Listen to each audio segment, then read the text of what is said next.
As an HSP or an empath, there's a good chance that you're also a people pleaser, that you have a hard time telling people no. And as a result, you find yourself overcommitted, overextended, and exhausted and drained. This is a common problem for a lot of people, and it's especially challenging if you are highly sensitive, because by virtue of being highly sensitive, life can be draining enough as it is. And when you're saying yes to events or spending time with different people and not saying yes enough to yourself, to alone time, to recharge and to get grounded, you're going to feel frazzled. And that's just going to make life so much more difficult. Because if you're overextended, spending time with friends during the day, and then you're going to an event later on where there's going to be a lot of people and loud music or whatever the case may be, you're not really going to have the reserves in order to survive the night. You're going to have to leave very early.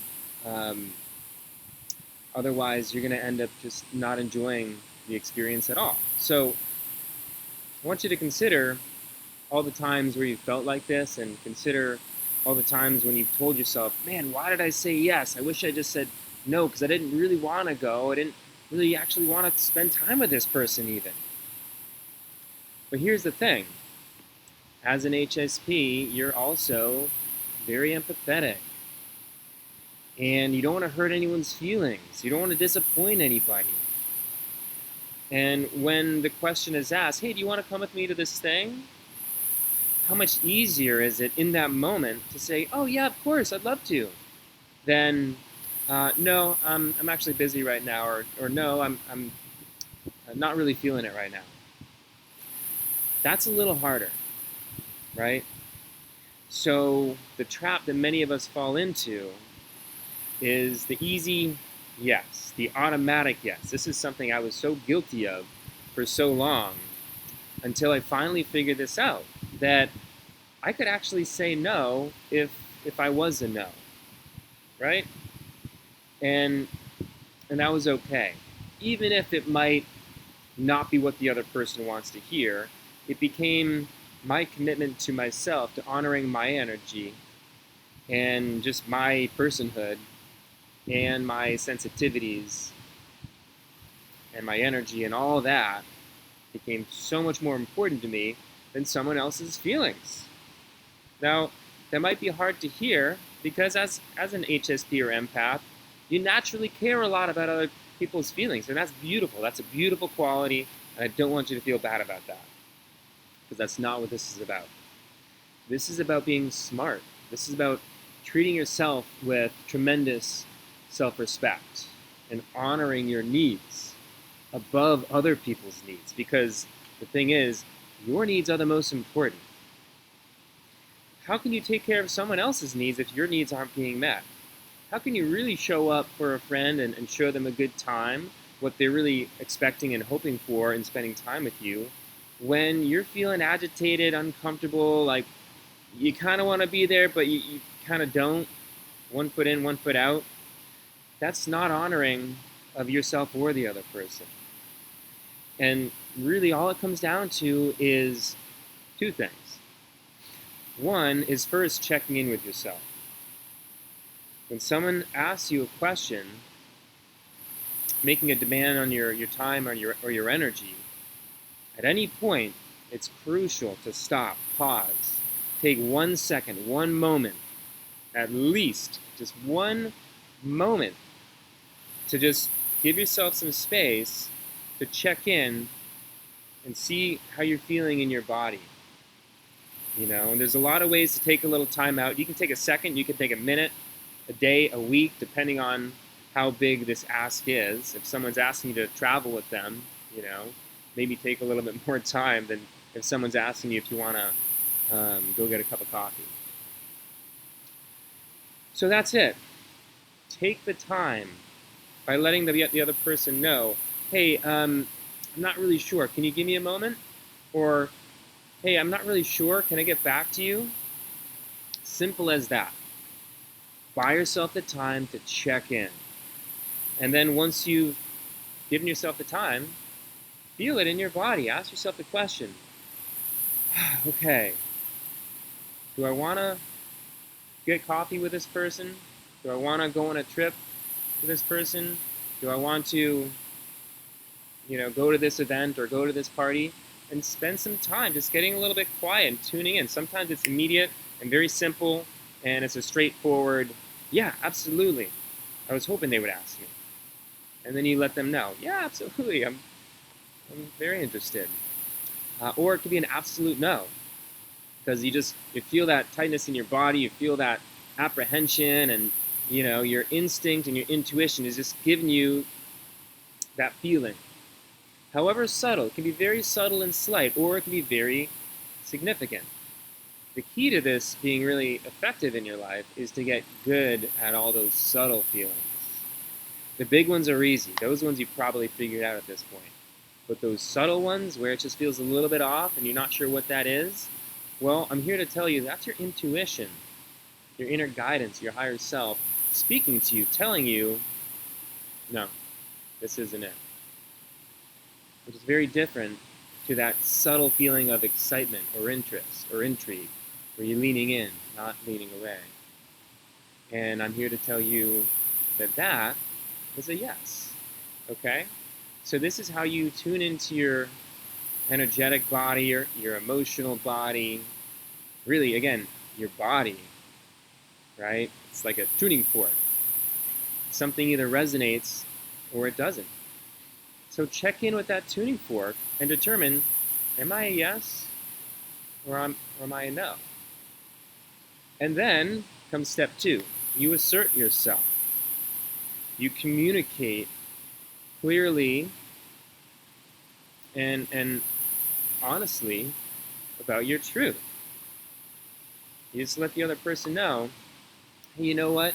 That sounds great. I'd really love to go to the market with you, but I'm not really feeling it right now. I've got some things to do, and I'm trying to unpack. So, next time let's talk because I would like to, go sometime. That came up for me this morning when someone asked me if I wanted to join him at this market, and I knew he wanted me to join him. It was clear that he was interested in my company. And I was interested in connecting with him as well. But I had another obligation to myself, which was to unpack in this new place that I'm living in and get settled. And then I would be available to connect with him or other people. So that's just one example. Tune into the no's or to the yes, and then you communicate. And the secret to communicating is you're sharing about your feelings. This isn't personal. This isn't about whether you like the other person or you don't. It's not about an analysis of an event or an experience. No one deserves an explanation. All they really need to know and hear is that you're not feeling it. Because if you're not feeling it, then you're not feeling it. And 9 times out of 10, people will understand. They'll go, oh, okay, yeah, I get it. He's not feeling it. Sometimes I'm not feeling it, and that's when I say no or wish I had said no. So give that a try, guys. Check in, determine if you're a yes or a no, and then communicate your feeling about the situation. Very clearly, directly, plainly. Hey, I'd love to. That feels really good. Or, hey, you know what? It's just, I'm not getting a yes on this one, so maybe next time. I encourage you to come up with different ways to communicate this expression. This is where the real work comes in, practicing communicating directly. It's going to be a little bit awkward and clumsy at first. You might blurt something out that could be a little blunt, that could be a little harsh, that could upset somebody a little bit. And I also want you to know that that's okay. Because the other thing to know is that even though you can feel people's feelings very well, and you love to take care of other people's feelings and make people feel comfortable and safe and all this, they're not your responsibility. Other people's feelings are not your responsibility. They're only your responsibility. Your feelings are your responsibility, right? So let the other person deal with any level of unease or disappointment or whatever, because that's someone else's stuff, right? And we're all on different stages of this, journey of life here. Some people are very easily offended and take things personally very easily. Others don't, for different reasons. And you need to allow people to have their experience, and you have to just hold space for that. If it feels hard for you to witness somebody and they're upset, their disappointment in you, maybe they're wanting to distance themselves from you now they resent you, worst case scenario, well, you have to hold space for that too. And that also tells you something about the relationship. Maybe it's not worth keeping anyways if somebody's going to react this way. Because really, you want to be around people who can handle your no matter what. That all you have to do is say no very clearly, and they immediately get it. They go, oh, hey, I totally honor and respect you for checking in with yourself. Thank you so much. That's the best case scenario. So that's it, guys. This is just a little bit of insight into how to say no to protect your energy, to protect your space, to protect your time, and to not overextend yourself and get drained and just have everything compound, because you are highly sensitive. You have to protect your energy. You have to give yourself time for yourself.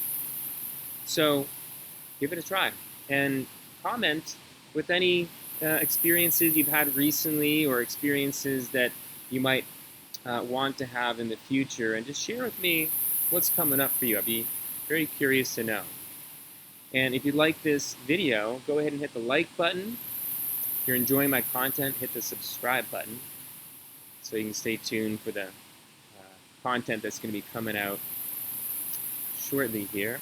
And then lastly, if you're an HSP or an empath that's been struggling with your self-confidence, you'd really like to boost your self-esteem, your self-worth, your self-respect, so that you can have more success in your relationships, more success in your work life, and just more success in your life, period, then go ahead and click the link in the description to book a free consultation with me, where we'll take 15 minutes to talk about what this looks like and whether or not it will be worth exploring further. Because I would love to help you with this if you are struggling with low self-confidence. I know how hard that can be. I've been there, and there's a whole new life waiting for you on the other side of this once you figure some of these things out. So if you're ready, book a call, and if not, stay tuned, guys. More content on the way.